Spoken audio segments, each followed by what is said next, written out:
Those who know Ripper the Clown can attest to the fact that I've had a lot of crazy ex-girlfriends, so I decided to exercise my constitutional rights and get up here tonight and do a set about one of them in particular who wreaked a lot of havoc in my life. These are my notes. I'll be with you guys in a minute.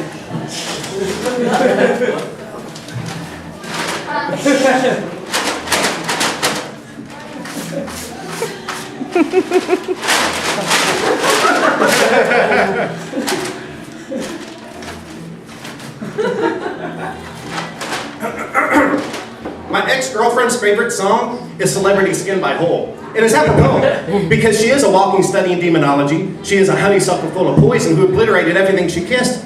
Her name is Might Have Been and Never Was, and I'm really, really sorry that I ever met her pound of flesh. And you know what? For some strange reason that I don't understand, she used to shave off her eyebrows. And she had this big, thick black eyebrow pencil, and she'd draw these huge, elongated, upside-down U's on her forehead. They looked horrible, especially when they smeared. I mean, they looked like the freaking McDonald's arches. Jesus Christ, man. She looks more like a clown than I do. I could never understand. I could never figure out why. Look. Okay? I'm a pop culture and esoteric history devotee. You know, I love origins and backstories, both fact and fiction. You know, I mean, I want to know why Frank Castle became the Punisher. I want to know where Jay Tyler worked before Wonderfalls. I want to know the name of Rasputin's barber, and I want to know why Jake the Snake Roberts hated Randy Macho Man Savage and the lovely Miss Elizabeth so much that he would sabotage her wedding reception back in 1991. It was because Jake wasn't invited to Macho's bachelor party. It's true. Look it up. And likewise, I always wanted to know what happened in my ex-girlfriend's past to make her want to transform herself into a female Groucho Marx. But alas, the eyebrows are an unsolved mystery. They're like Bigfoot or UFOs or my personal favorite, D.B. Cooper. I'm never going to have the answers, and it kind of freaking pisses me off. You see, the eyebrows were an overt sign that she's clinically insane. I mean straight jacket rubber room crazy. I even went and talked to her priest, and he told me, quote, she's hopelessly bazonkers.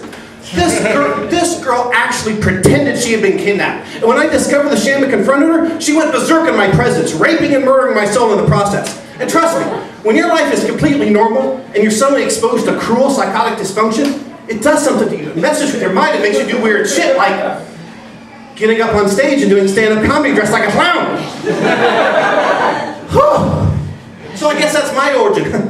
A simple, albeit brilliant, unpredictable persona created thanks to a mentally defective Orthodox Christian bass player grad student who draws big black horseshoes on her face. Good times. And don't get me started on her rogues gallery of worthless human filth ex-boyfriends, all of whom look like maniacal sideshow freaks and or inbred mutants from a cannibal film. Ladies, if you have no common sense, low self-esteem, and hate yourself enough to date one of my exes, Josh, Chris, Jesse, Jonathan, take your pick.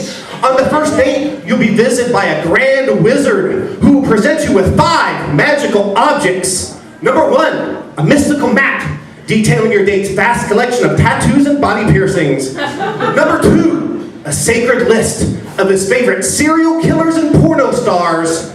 Number 3, an ancient tome chronicling his lifetime of violent, deviant, misogynistic, antisocial behavior. Number 4, a $14 bottle of Gewürztraminer. If you're going to date this pig, you're going to need to be drunk. And number 5, the most important of all, a blank restraining order. You can fill that out in your leisure. And for more information on piss-poor decisions and self-imposed misery, visit www.shitforbrains.gov. And guys, finally, here's an amusing epilogue for you.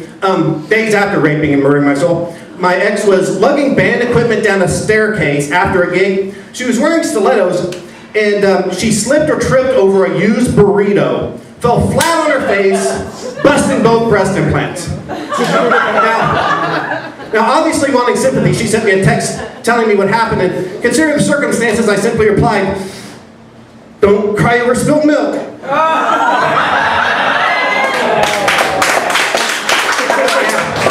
That's cruel but fair. But seriously, people, I can't imagine how painful that was. Even more so, I can't imagine how it sounded when she popped her purchased pear. Well, wait a minute. Wait a minute.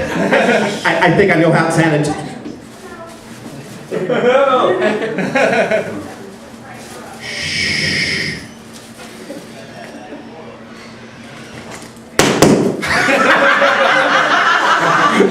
Times a million. I'm Ripper the effing clown, and when I wake up in my makeup, I've never felt so used up as this.